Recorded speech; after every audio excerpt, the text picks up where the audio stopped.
Hello students of class 9th। अब हम लोग आप लोग के वर्किंग ऑफ इंस्टीट्यूशंस के पार्ट नंबर 11 पे आ गए। हम लोगों ने जुडिशरी टॉपिक चालू कर दिया था पढ़ना। इंडिपेंडेंस जुडिशरी पढ़ा था। जुडिशरी क्या होता है? न्याय व्यवस्था हमारे देश की है, वो इंडिपेंडेंट है, आज़ाद है, लेजिस्लेटिव एग्जीक्यूटिव किसी की भी दबाव में काम नहीं करती वो, है ना। हमने इतना पढ़ा था। अब आप लोग नेक्स्ट हेडिंग डालेंगे अपॉइंटमेंट ऑफ जजेस of Supreme Court and High court. Appointment APPOINTMENT appointment of जजेस ऑफ JUDGES जजेस of Supreme Court and High court. Appointment of जजेस of Supreme Court and High court, यानी कि सुप्रीम कोर्ट और high court के जजेस को अपॉइंटमेंट कैसे किया जाता है, उन्हें अपनी पोस्ट पे कैसे लाया जाता है। तो आप लोग लिखेंगे इसमें द जजेस of the Supreme Court and the high courts, the जजेस of the Supreme Court and the high courts are appointed by the president on the advice of prime minister and in consultation with the chief justice of supreme court and in consultation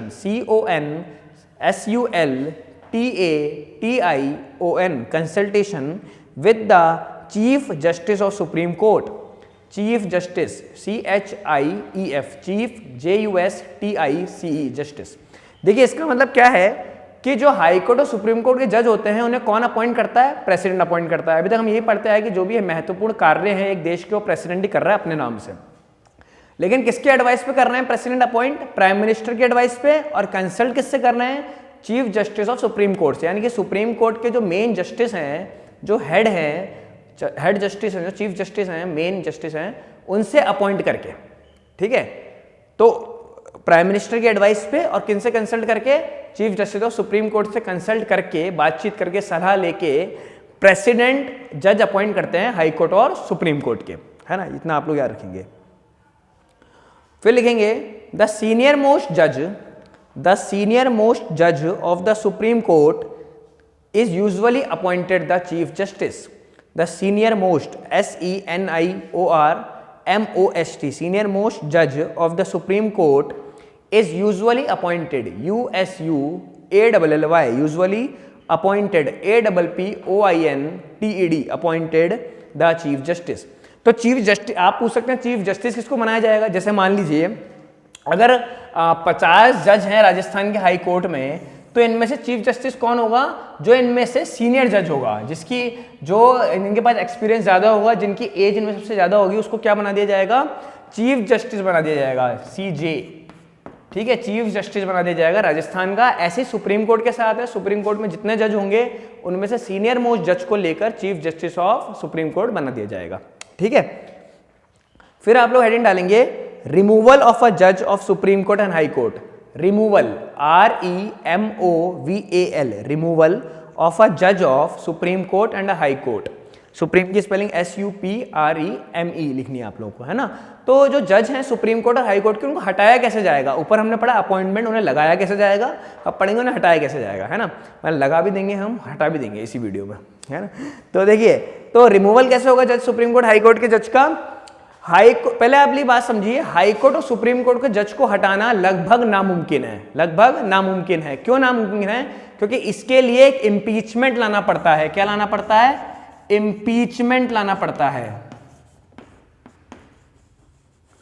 वो impeachment एक नाम है, यानी कि एक process होती है पूरी, 2/3 मेजोरिटी से पास करानी होती है। कितनी मेजोरिटी से? 2/3 का मतलब, अच्छा 2/3 मेजोरिटी कहां पे लगेगी? लोकसभा और राज्यसभा में।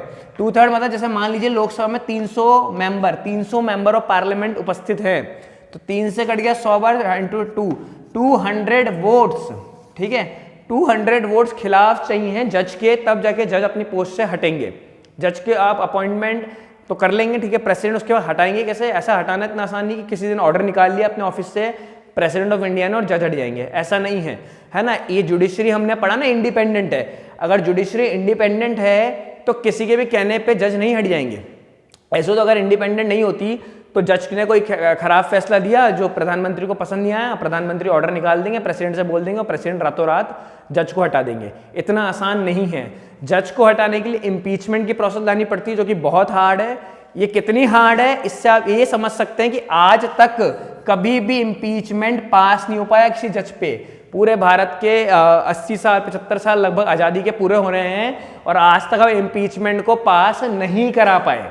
ठीक है, तो आप सोचिए इतने साल में कभी किसी जज को हटा ही नहीं पाए तो कितनी हार्ड प्रोसेस होगी ये। क्यों? क्योंकि 2/3 मेजोरिटी से लोकसभा में भी और राज्यसभा में भी आपको इस बिल को पास कराना पड़ता है, तब जाके, उसके बाद भी बहुत फॉर्मेलिटीज हैं, तब जाके एक जज को अपनी पोजीशन से हटना होगा, जो कि बहुत मुश्किल है। तो उसमें लिखेंगे आप लोग, once a person is appointed as a जज of the Supreme Court, once ONCE, once a person is appointed as जज ऑफ द सुप्रीम कोर्ट और the High Court comma, it is nearly impossible to remove him from the position. It is nearly, NEARLY, nearly impossible, IMPOSSIBLE, impossible to remove him from the position, POSITION। तो लगभग impossible हो जाता है, नामुमकिन हो जाता है उनको अपनी पोस्ट से हटाना, लेकिन हटा तो सकते हैं। कॉन्स्टिट्यूशन में इसके लिए जगह तो दी गई है कि कैसे हटाया जाएगा, वो लिख लेते हैं हम लोग। अ जज can be removed only by, अ जज can be removed only by N impeachment motion. Impeachment, IMPEACHMENT, impeachment motion, MOTION, impeachment motion, passed separately by, passed PASSED, separately SEPARATELY, passed separately by 2/3 members of 2 houses of the parliament। 2/3 कैसे लिखेंगे? TWO2 और THIRD, 2/3 members of 2/3 members of the 2 houses of the parliament, of the 2 houses of the parliament। ठीक है, PARLIAMENT, parliament. फिर लिखेंगे full stop लगा के, it is never happened in the history of Indian democracy. It is never happened, NEVER, never, HAPPENED, never happened in the history of HISTORY, history of Indian democracy. यानी कि Indian democracy की history में आज तक ये हो ही नहीं पाया कि जज को हम इम्पीचमेंट मोशन से हटा सके हों, क्योंकि बहुत हार्ड प्रोसेस है। लेकिन हाँ, हटा तो सकते हैं। हमको 2/3 मेजोरिटी से पास कराना पड़ेगा दोनों हाउसेज में। 2 हाउसेज कौन से हम लोगों के? लोकसभा, और हम लोगों के नहीं मतलब पार्लियामेंट के, लोकसभा एंड राज्यसभा, दोनों में आपको उसे पास कराना पड़ेगा, तब जाके एक जज अपनी पोजीशन से हट सकते हैं, है ना।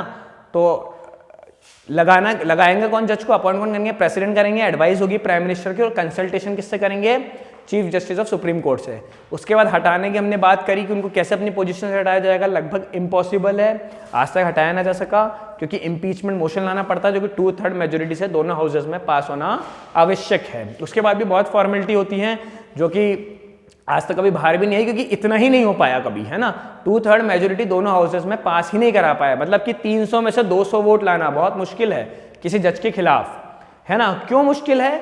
क्योंकि रूलिंग पार्टी जो रूल कर रही है, जिसकी सरकार है, वो अपने जज के खिलाफ ही वोट कर देगी क्या?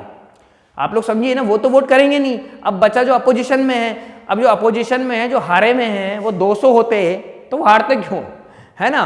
300 में से अगर 200 हारे हुए नेता होते, हारी भी पार्टी के नेता होते, तो वो हारते क्यों? उनकी जो सरकार होती। तो मान लीजिए कि अगर 300 में से 140 वोट आपको मिल भी गए जो हारी हुई पार्टी के थे, और 160 वोट तो जीती हुई पार्टी के, अभी भी आपको 60 वोट कम पड़ रहे हैं। चलो मैं मानता हूं 10-20 इधर से आ भी जाएंगे, तब भी 60 वोट पूरे कर लोगे क्या आप? ठीक है, तो इसलिए बहुत मुश्किल हो जाता है, क्योंकि 200 वोट पाना, है ना। कोई भी अपने जज के खिलाफ वोट करेगा नहीं, और बाकी जो हारे हुए नेता हैं वो कर भी देंगे वोट, तब भी 200 वोट पूरे नहीं हो पाएंगे। एग्जाम्पल है 300, ठीक है। हमारी लोकसभा में या राज्यसभा में 300 मेंबर नहीं है, नहीं इतने फिक्स रहते हैं, कोई 545 मेंबर्स है, आप लोगों ने पढ़ा था। मैं एक एग्जाम्पल ले रहा हूँ ताकि 3 से कट हो जाए, इस वजह से आपको सिंप्लीफाई करने के लिए एग्जाम्पल लिया था, ठीक है। तो ये आप लोगों का ये दोनों टॉपिक खत्म होते हैं। Powers of the Supreme court हम लोग पार्ट नंबर 12 में करेंगे। Okay, thank you.